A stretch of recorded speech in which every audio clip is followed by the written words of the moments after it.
Halo semuanya, selamat datang kembali di channel Yono Budoyo.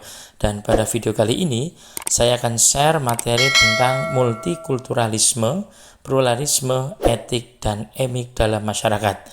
Nah, dalam video kali ini, saya berkolaborasi dengan Bapak dosen Danang Prasetyo dalam pembuatan konten di materi video kali ini. Baik, ada kata pemantik untuk di video kali ini, yaitu perbedaan menjadi penyebab untuk kita saling mengenal. Baik, pada video kali ini kita akan mempelajari beberapa hal. Yang pertama, kita akan mempelajari tentang apa yang dimaksud dengan multikulturalisme dan pluralisme. Kemudian multikulturalisme dan pluralisme dalam Undang-Undang Dasar Negara Republik Indonesia 1945. Kemudian yang ketiga adalah bentuk konkret multikulturalisme dan pluralisme khususnya di Indonesia. Kemudian yang keempat adalah proses tentang etik dan emik ya dalam konseling antar budaya. Nah, kita tahu Indonesia sangat luas sekali, maka dari itu hal ini sangat penting untuk kita pelajari. Baik, masuk pada materi yang pertama, yaitu tentang multikulturalisme. Multikulturalisme adalah konsep yang merujuk pada keberadaan dan pengakuan terhadap berbagai budaya, etnis, dan kelompok sosial dalam satu masyarakat. Dalam konteks ini, multikulturalisme menekankan pentingnya menghargai dan merayakan perbedaan budaya, serta menciptakan lingkungan di mana semua kelompok dapat hidup berdampingan secara harmonis. Tentu kita tahu luar biasa Indonesia dianugerahi oleh Tuhan Yang Maha Esa dengan berbagai suku, budaya, agama, bahasa, etnis, itu luar biasa. Maka dari itu ini akan menjadi sesuatu yang pentingnya materi ini untuk melihat bagaimana perbedaan daripada budaya yang beragam, etnis yang beragam, bahasa yang beragam. Nah, ini luar biasa. Nah, sekarang apa itu yang dimaksud dengan pluralisme? Oke, pluralisme itu merupakan konsep yang menggambarkan keberagaman dalam masyarakat, di mana berbagai kelompok etnis, budaya, agama, dan pandangan hidup dapat hidup berdampingan dengan saling menghormati satu sama lain yang berbeda budaya ya tentunya. Dan menurut para ahli, pluralisme ini tidak hanya mengakui keberadaan perbedaan, tetapi juga mendorong interaksi dan dialog antar budaya. Oke, ini adalah multikulturalisme dan pluralisme. Sebenarnya kalau kita mau sederhanakan, apa sih letak perbedaannya? Multikultural. Multi itu secara etimologi merupakan lebih dari satu ya. Kemudian kultural adalah budaya, sehingga kalau kita memahami multikultural berarti merujuk pada sesuatu yang konkret yang bisa terlihat, yaitu berbagai suku, berbagai misalnya adat istiadat yang berbeda dan lain sebagainya. Nah, ketika pluralisme ini merujuk pada konsep ya, seperti pengertiannya. Nah, ketika berbicara tentang konsep maka berbicara tentang pikir, tentang logik, maka itu merupakan sesuatu yang abstrak tapi bisa dirasakan ya, pada akhirnya juga bisa dikonkretnya. Maka kalau pluralisme itu adalah pandangan yang berbeda, ide yang berbeda ya. Nah, itu. Jadi kalau multikultural lebih pada perbedaan kulturnya, perbedaan budayanya, tapi pluralisme perbedaan pemikirannya, idenya dan lain sebagainya. Baik, kita lanjut ya. Nah, bagaimana kira-kira multikulturalisme dan pluralisme dalam Undang-Undang Negara Republik Indonesia, yaitu Undang-Undang Dasar ya, Konstitusi Indonesia 1945. Nah, Indonesia multikulturalisme dan pluralisme ini diakui dalam berbagai undang-undang sebenarnya dan kebijakan yang mendukung keberagaman budaya, hak asasi manusia. Nah, Undang-Undang Dasar 1945 khususnya pada pasal 28E dan 28I menegaskan hak setiap individu untuk beragama, ya, berkeyakinan dan berbudaya. Selain itu, kebijakan otonomi daerah ya memberikan ruang bagi daerah untuk melestarikan budaya lokal, sehingga menciptakan lingkungan yang mendukung multikulturalisme dan pluralisme.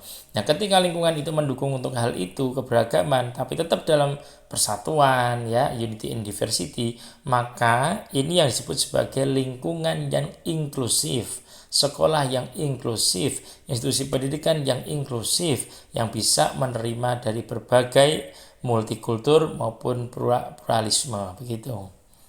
Baik, kemudian kita akan lanjut, ya. Bagaimana bentuk konkret multikulturalisme dan pluralisme di Indonesia?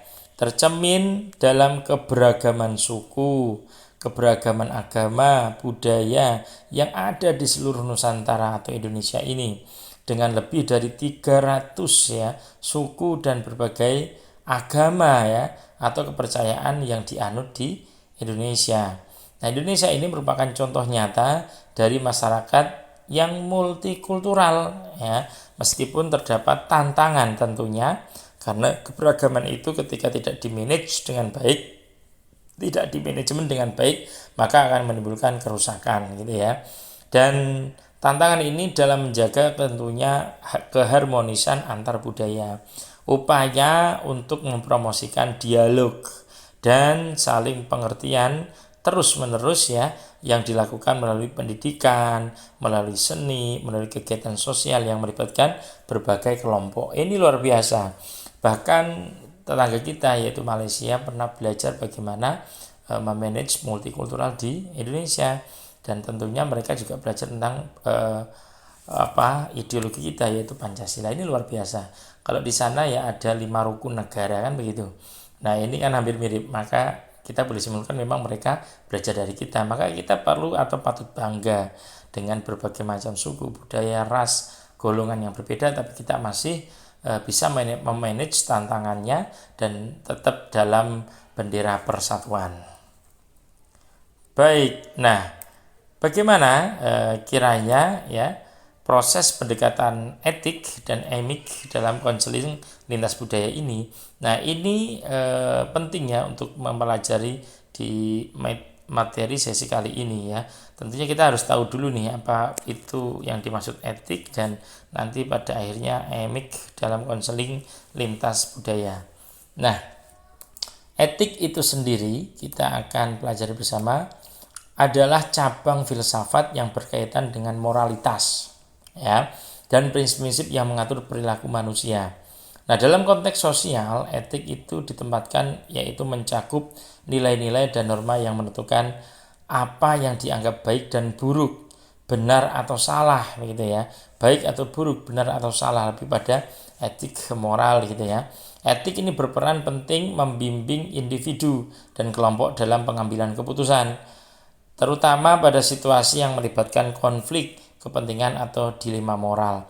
Nah, memang ketika kita mau tarik ke dalam jenis-jenis norma ada kita tahu ada norma agama, norma kesusilaan, norma kesopanan, kemudian sampai pada norma hukum gitu ya.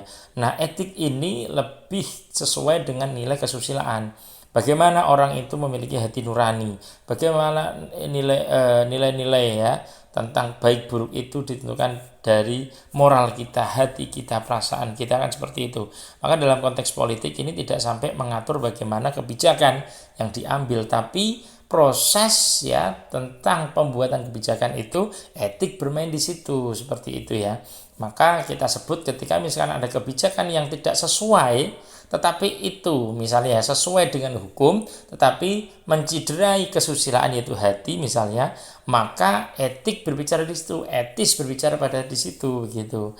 Nah, tentu ini kita benar-benar ya bisa mendalami ya tentang etik itu sendiri ya. Jadi hal itu tergantung daripada kita masing-masing. Oh, kita masih punya etik, oh kita masih punya etis, sesuatu yang etis gitu ya.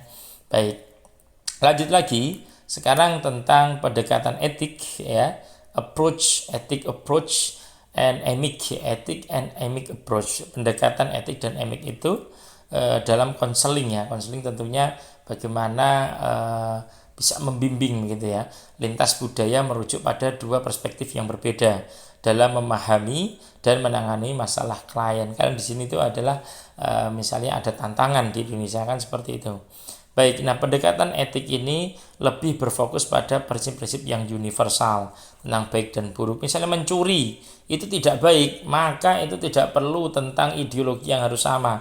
Tapi ideologi berbeda pun akan mengakui mencuri barang orang lain itu adalah sesuatu yang tidak baik. Ya, berbohong, korupsi, koruptor itu diakui secara internasional tuh, ya. Bahwa hal itu adalah merugikan negara itu sendiri misalnya gitu ya, termasuk misalnya apa yang dilabeli tentang terorisme itu adalah sesuatu yang kejahatan internasional misalnya. Nah itu merupakan etis juga dan tidak etis misalnya. Nah itu universal gitu ya, lebih pada universal, semua negara mengakui hal itu adalah buruk gitu ya. Nah, sementara pendekatan emik ini menekankan pada pemahaman konteks budaya spesifik yaitu masyarakat Indonesia misalkan satu daerah. Nah, maka pendekatan ini tentu saling berkaitan. Etik akan berbicara tentang universal, apa yang baik dan buruk, apa yang semestinya dan tidak semestinya terhadap suatu peristiwa misalnya. Tetapi emik akan lebih menekankan pada bagaimana pemahaman dalam konteks budaya tertentu itu gitu. Nah, oke, saya kira hal itu akan bermanfaat ya untuk kita semuanya, bahwa kita harus punya etik di dalam diri kita untuk menentukan baik dan buruk, dan itu akan menjaga perbuatan kita ya yang lurus dan tidak lurus misalnya seperti itu. Dan tentunya emik misalnya lebih pada kita akan memiliki luman ya tentang satu budaya tertentu. Ya tadi ya misalnya etik, oke lah, etik itu bicara universal. Tapi emik itu lebih kepada budaya. Misalnya antara pakaian-pakaian adat orang yang di Indonesia, antara Papua sampai pada Aceh tentu berbeda-beda.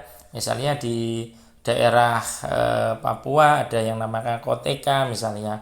Kemudian di daerah Jawa ada pakaian adat Jawa, ada pakaian adat Bali misalnya dari Pulau Bali, Aceh, Gayo lain sebagainya. Dan tentu tentang melihat hal itu, ketika melihat perspektif dari emik tentu akan kita memaklumi, oh itu budaya mereka, oh itu adat istiadat, oh itu local wisdom yang ada di daerah itu. Baik, itu saja, terima kasih. Jangan lupa tetap subscribe, kemudian jangan lupa bunyikan loncengnya dan share video ini apabila bermanfaat untuk kalian semuanya. Dan semoga, saya berharap apa yang saya share dalam video-video saya bisa bermanfaat baik di dunia maupun di akhirat nanti. Terima kasih, jangan lupa follow